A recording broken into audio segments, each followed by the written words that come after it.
Alright guys, what is up? We're here with a SmackDown live review. Let's go ahead and get started talking about those titles. Oh. Okay. I'm going to be honest with you. I think the blue is a little bit better looking than the red. But at this point, why would you want everything to be the same? It's just blue and red. No, that looks, I mean, I think the women's title's fine, but making it blue, honestly. But those tag titles, why couldn't they bring back the ones they had before they unified them a couple years ago and made the straps blue? I don't know. I don't like seeing the same champions. I don't want to call one SmackDown the SmackDown Tag Team Champions, the Raw Tag Team Champions. So I'll probably go with the World Champions in Raw, and then the WWE Champions in SmackDown. I don't know. That's going to be just a lot of freaking things to say. Or I might have just kind of screwed myself up and made that all sound dumb. But, you know, at this point, I don't care because I don't think they care either.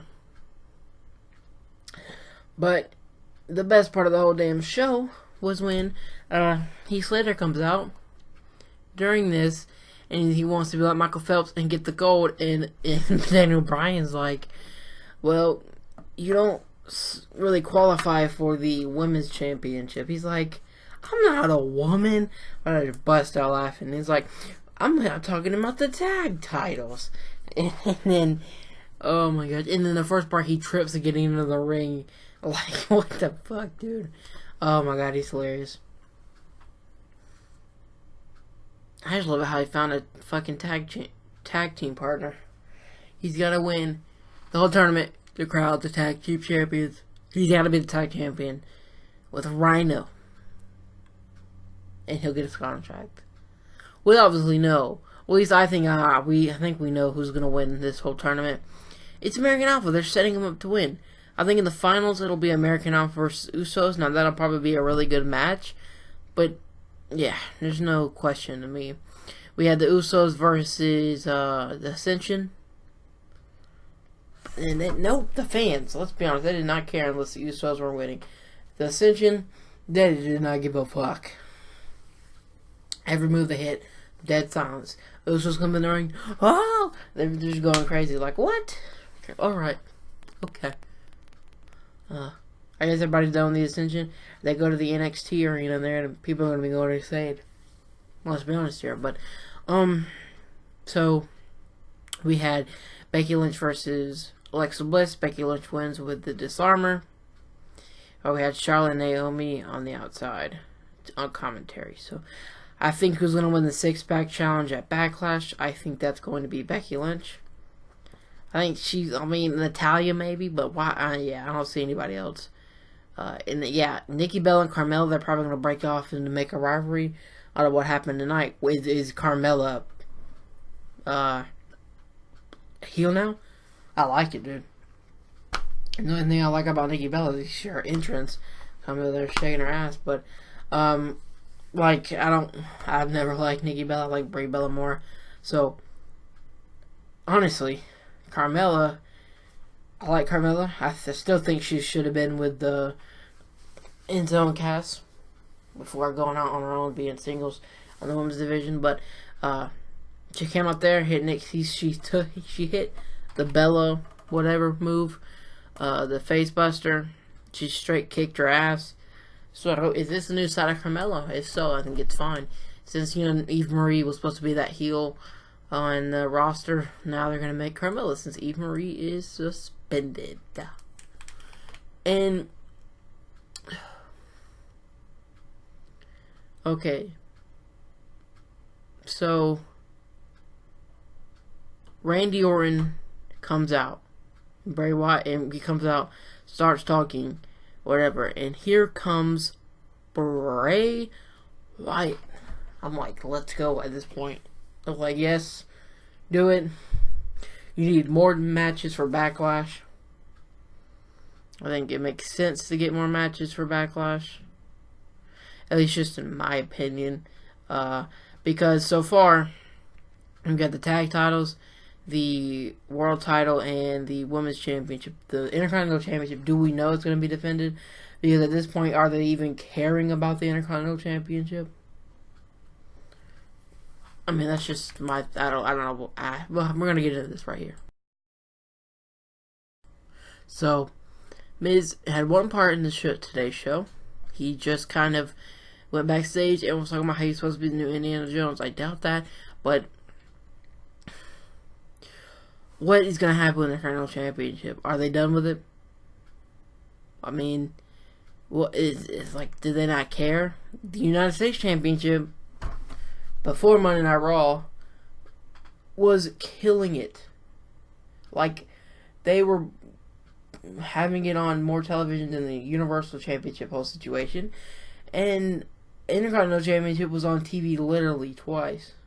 The No More Contenders match, and then a commercial break where they came back and talked about what happened. So we've had Baron Corbin attacking Kalisto past couple weeks. He didn't tonight. What's going to happen with that? I think they're going to have to make more matches. Obviously, this is going to be a SmackDown only pay-per-view. At this point, I don't know if they've got enough members to make matches. I mean, unless we're going to have Kurt Hawkins debut on Backlash, have another person debut on back. I don't know. Like, they're going to start making rivalries. I mean, that's all I've got to say about that. We've got to have the Intercontinental Championship defended against who? I have no idea. Baron Corbin, Kalisto, Apollo Crews, that's it. Who else could you put? I mean, honestly, I have no idea. Maybe Bray Wyatt, Randy Orton. If Randy Orton's clear to wrestle, come Backlash. So, what do you think? What do you guys think is going to be the potential card for SummerSlam? I don't know. I want to know what's going to happen with this. Like I said, I don't think they have enough roster members, but we really didn't have much wrestling tonight. It felt like a lot of talking, but still the show felt like it was quick. Better than sitting through 3 hours of Monday Night Raw when it's terrible. American Alpha versus Breezango was actually a really great match.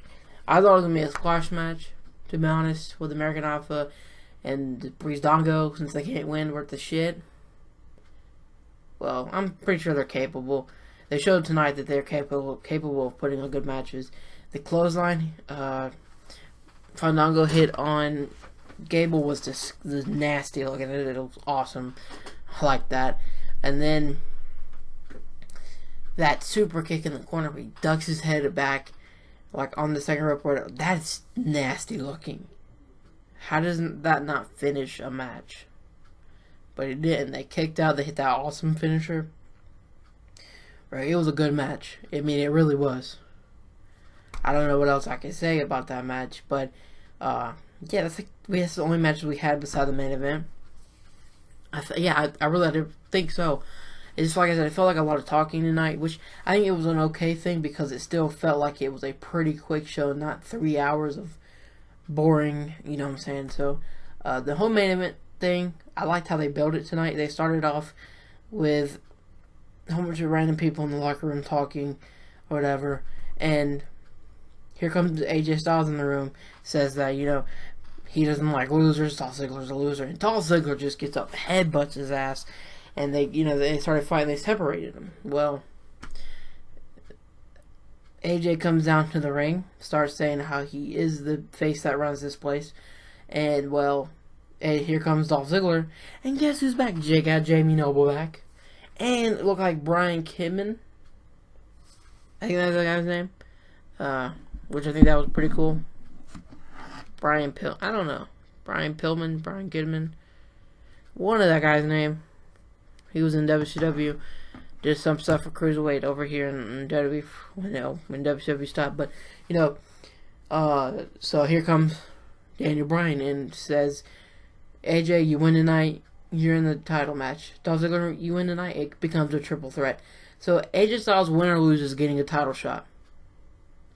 I don't think that came out right when Dolph Ziggler said it.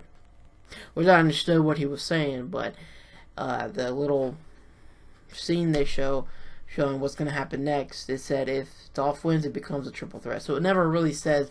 It basically just says that AJ Styles is in the match at Backlash, no matter what. Which I think they should have just said that to begin with. Which still, the match was pretty good. AJ Styles had a killer match with John Cena at SummerSlam, but unfortunately I did not review SummerSlam. I was just too tired that night, so I didn't review it. That was the best match of the night. I went back and watched it, of course. So, the only other thing I want to note tonight before we get into the actual main event match was they fined Brock Lesnar $500 for that shit. They really should fine him for being on steroids, but I don't know. I don't like the dude. So, $500 really? Are we really going to see some more Raw versus SmackDown matches? What are they going to be, Shane versus Brock Lesnar? Because that's what it kind of sounded like they were going to do. It's like, Shane's like, I'm not finished with you, Brock Lesnar. So is that what's going to happen? You're going to get your ass whooped. But, let's go ahead and get into the main event match itself. Tell you what, that main event from SmackDown was better than Raw's. Who else was winning on that one? Bro, AJ Styles cannot have a bad match. And Dolph Ziggler put on one hell of a show. When he moved out of the way of that 450 splash. And then, like, that was insane. The whole match. That zigzag when he hit, I was like, it's over. It's over. But AJ Styles, because I'm like, holy shit. Then AJ Styles uses the ropes to kick it up against the nads. And of course that hurts. Then comes over, hits the Styles Clash. 1, 2, 3, Dolph Ziggler loses. Bro, I feel like Dolph Ziggler can't get a win. And now it's just going to be AJ Styles versus Dean Ambrose at Backlash. I, for one, wanted to see that triple threat. Who else? I still think this match is going to be fucking better than Brock Lesnar and Randy Orton was. Dean Ambrose versus AJ Styles is going to kill it at Backlash. So, I think Backlash might be okay. Maybe they need to add a few matches, of course, which I'm pretty sure they're going to try to do. It makes sense to. Hopefully they have time for the Intercontinental Championship next week. So do something with The Miz. Or strip him of the damn title so he can go do his movies. Because everyone liked The Miz, but if you're not going to use him to wrestle at all and just have these phone call segments not doing a damn thing, then what's the... Oh, God. That's the only thing I do not like about SmackDown. This week and last week, to be honest. Like, both of these shows have been good. Just they need to find time for the Intercontinental Championship. It's like they're putting on the back burner at once, this was the second best title in the company.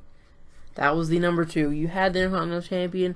It meant something more than it does now. Now it means that you're just the Miz and you're backstage doing absolutely nothing. You wrestle less than Brock Lesnar. Shit. But, like I said, amazing show. Raw should go back to 3 hours. 2 hours. I don't know why I said 3. It's 2 hours. Because SmackDown, it felt quick tonight. There was a lot of talking, but the wrestling was still pretty good tonight. SmackDown was better than Raw this week, 10 times better. I was not tired during it. I was able to keep my eyes open the whole time.